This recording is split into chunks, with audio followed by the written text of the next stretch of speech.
Welcome back दोस्तों, आपका इस छोटे से लेक्चर के अंदर स्वागत है। इसके अंदर हम क्या करने वाले हैं, प्रीवियस ईयर क्वेश्चन पेपर को हम सॉल्व तो नहीं करने वाले हैं, बट देखने वाले हैं कि जितना सिलेबस हम लोगों ने पढ़ा है उससे पेपर कितना मैच होता है। ठीक है, तो मैं हर सेशन के पीछे के 4 सेशन के सारा का सारा पेपर लेकर आ गया हूँ, तो फटाफट से मैच कर लेते हैं। देखो देखो 21-22 सेशन जब था, जब के ई 074 सब्जेक्ट का सब्जेक्ट कोड था, तब का ये पेपर है।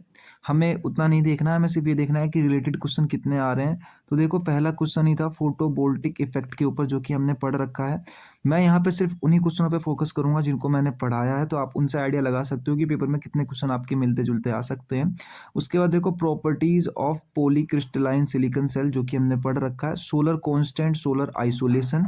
उसके अलावा ड्राई स्टीम, वेट स्टीम या हॉट वाटर जो जियोथर्मल के अंदर से निकलती है, वो कौन सी निकलती है, ये आपने पढ़ रखा है। एल्काइन फ्यूल सेल आपने पढ़ रखा है, यानी मैंने पढ़ाया अपने लेक्चर में। उसका HAWT VAWT दोनों ही विंड टरबाइन हमें पता है। साथ ही साथ में इतने टॉपिक हमने इतने ऊपर सेक्शन ए के पढ़ रखे हैं। सेक्शन बी में देखो कि मैंने कहा था कि रिन्यूएबल और नॉन रिन्यूएबल एनर्जी सोर्स क्या होते हैं, इंपोर्टेंस क्या है। ये क्वेश्चन फिक्स है, जो है 7 मार्क्स में आता है हर साल, तो ये क्वेश्चन 7 मार्क्स में आ गया। उसके अलावा देखो हाइड्रोथर्मल रिसोर्सेज क्या होते हैं, एप्लीकेशन क्लासिफिकेशन देनी है, यानी इन शॉर्ट आपको बताऊं तो इसके अंदर जियोथर्मल पावर प्लांट पढ़ाना है आपको, मतलब बताना है वहाँ पे। तो ये क्वेश्चन भी हमें आता है। MHD जनरेटर सिस्टम क्या होते हैं, तो ये भी आपको आता है, ये भी आपने पढ़ा होगा मैग्नेटो हाइड्रोडायनेमिक करके। ठीक है, तो अब ये वाला क्वेश्चन भी हमें आता है, ये वाला भी आता है और ये वाला भी आता है। 3 अटेम्प्ट करने होते हैं, 3 तो हमें आता है, चौथा भी हमें आता है ये वाला बायोगैस पावर प्लांट वाला। तो बायोगैस वाला अगर आपने पढ़ा है तो ठीक है, नहीं तो कोई बात नहीं, मैंने बताया है कि पढ़ लेना आप लोग। उसके बाद देखो नेक्स्ट क्वेश्चन है पीवी एरेज के ऊपर शॉर्ट नोट लिखना है आपको कि कंट्रोलर किस तरीके से काम करते हैं, एडवांटेज। बेसिकली ये क्या है, एक पीवी सेल जो आपने पढ़ा है पूरा का पूरा, ये वही है जो पीवी वाला आपने पढ़ रखा है, फोटोवोल्टिक। तो ये क्वेश्चन हमें आता है, ये वाला भी आता है। देन आगे चलते हैं। Describe the various indirect application of solar energy, solar energy के कहाँ कहाँ यूज हो रहे हैं, ये भी हमने पढ़ा है डिटेल से, तो आप बता सकते हो। क्लासिफिकेशन ऑफ थोरल थर्मल सोलर थर्मल कलेक्टर्स, ये क्वेश्चन भी हमने पढ़ा है। फ्लैट प्लेट कलेक्टर, यानी ये वाला भी हमें आता है। उसके बाद बात करूँ आगे, सोलर पॉन्ड वाला हमने देखो नहीं पढ़ा है, तो इसको रहने देते हैं। सोलर पॉन्ड पहले सिलेबस में था, अब आई डोंट नो है कि नहीं है, आप लोग कमेंट करके बताना। अब देखो जियोथर्मल पावर प्लांट की कोई भी आई है, आपको किसी की भी बतानी है तो आप किसी की बता दो। जियोथर्मल प्लांट हमने बहुत सारे पढ़ रखे हैं, तो ये वाला क्वेश्चन भी हमें आता है। देन आगे चलते हैं। देखो मोल्टेन कार्बोनेट फ्यूल सेल की कंस्ट्रक्शन वर्किंग आई है, तो मैंने कहा था अलग अलग नाम से आती है, आप पढ़ लेना फ्यूल सेल को। तो देखो ये वाला क्वेश्चन भी हमने पढ़ रखा है। आगे चलते हैं, तो देखो विंड एनर्जी कन्वर्जन क्या होता है, मेथड क्या है fluctuate power generating wind mines को बनाने के।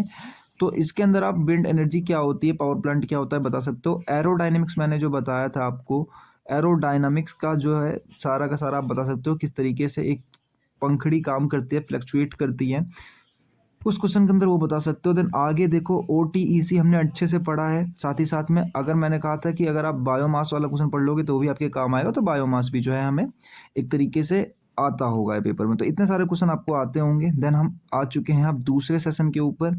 दूसरे सेशन में देखो ये 2024-25 यानी प्रीवियस ईयर का ये पेपर है। सब्जेक्ट कोड वही KOE 074। सबसे सेक्शन ए से शुरू करते हैं। तो फॉसिल फ्यूल और नॉन फॉसिल फ्यूल क्या होता है, पहला क्वेश्चन हमें आता है। दूसरा फैब्रिकेशन ऑफ सोलर सेल कहाँ कहाँ यूज होते हैं, मैंने कहा था कुछ नाम याद कर लेना, एक बार अभी तक नहीं आपने पढ़ा है सोलर सेल के कुछ मटेरियल के नाम, तो पढ़ लेना क्योंकि वो पूछे जाते हैं। फोटोवोल्टिक सेल क्या होता है आपको पता है, सोलर रेडिएशन क्या होता है पता है, जियोथर्मल एनर्जी सोर्स क्या क्या होते हैं आपको पता है, तो ये भी क्वेश्चन हमें आता है। MHD पावर प्लांट भी आता है। और साथ में आपको बताऊं तो विंड टरबाइन रोटेशन कितने टाइप्स के होते हैं आपको पता है, एक हॉरिजॉन्टल एक वर्टिकल।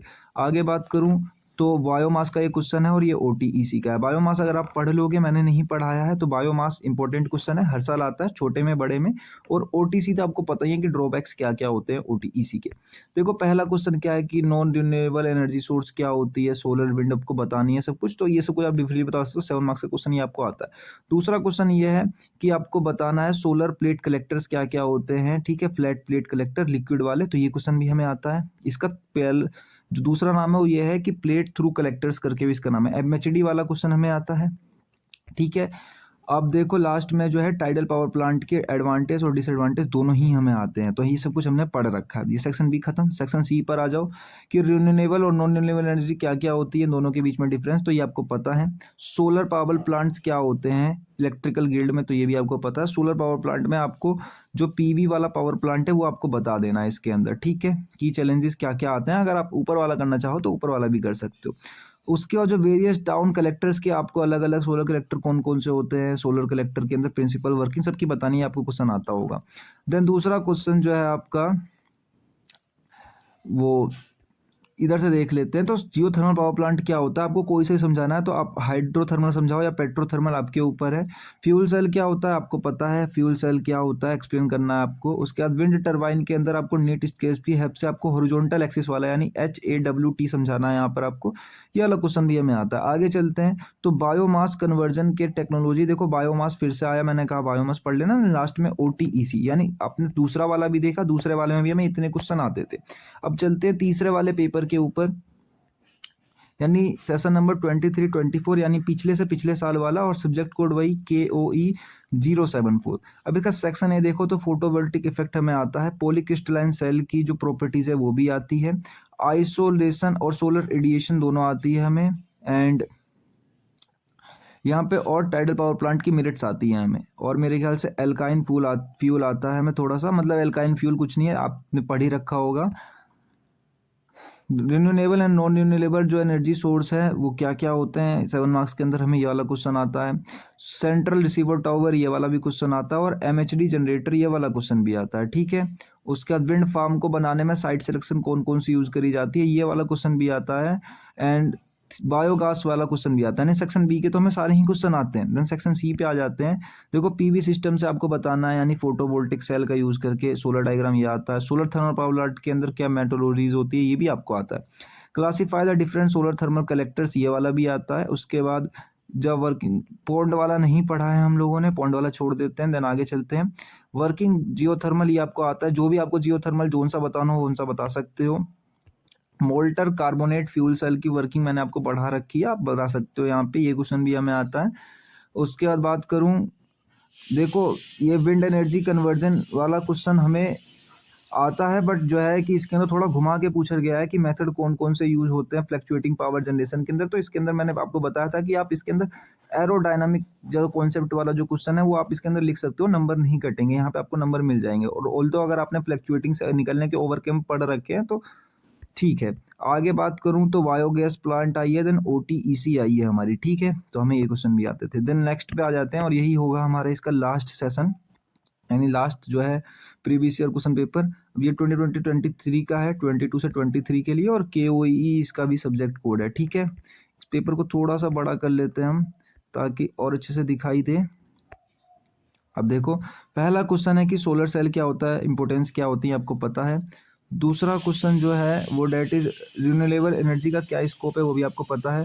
सोलर रेडिएशन क्या होती है, इसकी बेनिफिट, सन पीक हॉवर्स क्या होते हैं, ठीक है। सोलर इरेडियंस क्या होती है, जियोथर्मल एनर्जी क्या होती है जो है, अब हमारे एनवायरनमेंट में उसके सोर्स कहाँ कहाँ से मिलते हैं, MHD सिस्टम क्या होती है, साथ ही साथ में। अब देखो 2 क्वेश्चन मैंने आपको लास्ट में बताए थे, अगर आपने वो छोटा वीडियो देखा होगा इससे पहले वाला तो वो आपके काम का वीडियो था, नहीं देखा जाके देख लेना। उसके अंदर 2 एक्स्ट्रा क्वेश्चन है जो कि मैंने देखा यहाँ पे रिपीटेटिवली पूछे जा रहे हैं। अब देखो various type of conventional energy sources होते हैं, वो आपको बताना है रिन्यूएबल एनर्जी के अंदर, तो आप 7 मार्क्स में कर लोगे। सोलर सेल की एप्लीकेशन बतानी है कुछ पावर प्लांट की आपको, ये भी आप कर लोगे, ठीक है। आगे बात करूँ जियोथर्मल एनर्जी सोर्स की, तो आपको जियोथर्मल बतानी है, आप यहाँ से भी कर लोगे, ठीक है। अब टाइडल वाला तो हमने पढ़ा है, वेव वाला नहीं पढ़ा, ठीक है। और बायोगैस, ठीक है। तो इतने क्वेश्चन हमें आते हैं। आगे चलते हैं सेक्शन सी के ऊपर। तो रिन्यूएबल एनर्जी सोर्स क्या होती है आपको फ्लो से समझाना है, और जो है रेडिएशन एब्जॉर्प्शन किस तरीके से होती है सन की आपको बतानी है, मतलब 2 नंबर की वो देनी है। और पैरामीटर हाई क्यों होते हैं, मतलब अचीविंग हाई, तो ये क्वेश्चन आप कर लोगे मिला जुला के। सोलर थर्मल पावर प्लांट का कोई भी एक बता देना आपको, तो ये भी कर लोगे। सोलर प्लेट के बारे में आया, ये भी आप कर लोगे। देन आगे चलते हैं सोलर कंसंट्रेटर्स की, मतलब कि आप सोलर कंसंट्रेशन का सोलर टावर यहाँ पे कर सकते हो। सोलर टावर वाला क्वेश्चन कर दोगे, ऊपर वाले में आपने फ्लैट प्लेट कर दिया तो नीचे वाले में आप सोलर टावर कर दोगे, ठीक है। देन आगे चलते हैं, फ्लैश स्टीम और ड्राई स्टीम के नाम से आया है आपका जियो थर्मल पावर प्लांट, तो आपको दोनों ही पढ़े हुए हैं, आप दोनों ही कर देना, कोई बात नहीं। देन आगे चलते हैं, एमएचडी हमने पढ़ रखा है तो एमएचडी हम कर देंगे। आगे चलते हैं, विंड टर्बाइन एनर्जी क्या होती है, कंपोनेंट कौन कौन से यूज करे जाते हैं किसी विंड माइन के अंदर, तो ये वाला क्वेश्चन भी आप पढ़ दोगे। अब देखो, डिस्क्राइब द एनर्जी, ओटीसी हमें आता है और बायोगैस हमें आता है। तो मैं आपको बताऊं, आपको दो क्वेश्चन एक एक्स्ट्रा है, थर्मो, देखो ये वाला है कि ये रहा थर्मो इलेक्ट्रिक कन्वर्जन और एक थर्मोमोनिक कन्वर्जन। अगर आपके पास टाइम हो, आपने सारे क्वेश्चन पढ़ रखे हो, तो ये दो क्वेश्चन और एक्स्ट्रा पढ़ लेना। बाद बाकी मैंने आपको आइडिया लगवा दिया होगा कि जितने भी क्वेश्चन है वो सारे के सारे आपके हाथ में ही है, आपने लगभग सारे ही पढ़ लिए हैं, तो आप कॉन्फिडेंट होके पेपर देने जाना। Then best of luck you for examination. अगर इसके अलावा भी अगर कोई क्वेश्चन आपके एग्जाम में आता है जो हमने नहीं पढ़ा, तो कंफ्यूज मत होना, आप कर लोगे, क्योंकि सफिशिएंट पेपर आपसे पढ़ा हुआ ही मैच होने वाला है। तो अपने आप को मोटिवेटेड रखना पेपर में, डीमोटिवेट मत हो जाना, बस खाली मोटिवेटेड रखना अपने आप को कि आप कर लोगे। और वीडियो पसंद आई हो तो लाइक कर देना, हेल्प बहुत मतलब बहुत मेहनत लगती है, आप लोग एक लाइक कर दोगे तो मुझे बहुत ही अच्छा लगेगा। देन मैं मिलता हूँ आपको नेक्स्ट वीडियो में।